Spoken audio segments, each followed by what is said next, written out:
আসসালামু আলাইকুম, সবাই কেমন আছেন? আজকে একটা ভিন্ন ধরনের ব্লগ নিয়ে হাজির হয়ে গেলাম। আজকে দেখাবো কাতারের বড়ই গাছগুলা কেমন হয় আর বড়ইটা ধরতে কেমন বা আকারে কেমন।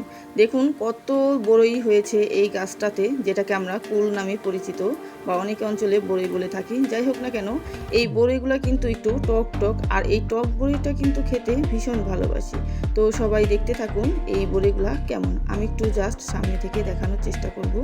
আমার ভিডিওটি কেউ স্কিপ করবেন না, দেখতে থাকুন। দেখুন কি পরিমাণে বড়িগুলা ধরেছে। বড়িগুলো আকারে একদমই ছোট, কিন্তু খেতে কিন্তু ভীষণ মজার এই বড়িগুলা। আর দেখুন কত ফলন হয়েছে গাছটাতে, পুরো গাছ ভর্তি একদম বড়ি দিয়ে ভরা।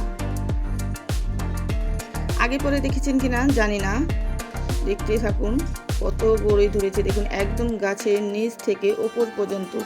আর দেখাচ্ছি আরেকটু, জাস্ট দেখুন একদম নিচে ভরে গেছে, বড়ই গাছটার তলায় একদম বড়ি দিয়ে ভরে গেছে। তেমন কিন্তু লোক খাওয়ার নাই। দেখুন একদম সবগুলো শুকিয়ে গেছে। এই যে যা দেখা যাচ্ছে সব বড়ি। আর দেখুন নিচ থেকে একদম মনে হয় গাছটার মাথা থেকে গোড়া অবধি পর্যন্ত এর ফল দিয়ে ভরা। এই জাতের বড়িগুলা এমনই হয়ে থাকে। দেখুন একদম গাছ ভর্তি, দেখতে কি সুন্দর, তাই না? যারা যারা দেখছেন অবশ্যই মাশাআল্লাহ বলবেন। এত সুন্দর একটা দৃশ্য দেখালাম, আপনাদের কাছে কেমন লাগলো অবশ্যই কমেন্ট বক্সে জানাবেন। আর যারা আমার ভিডিওটি দেখছেন, যদি ভালো লেগে থাকে তাহলে লাইক শেয়ার করতে ভুলবেন না। দেখুন দেখুন কিরকম বই,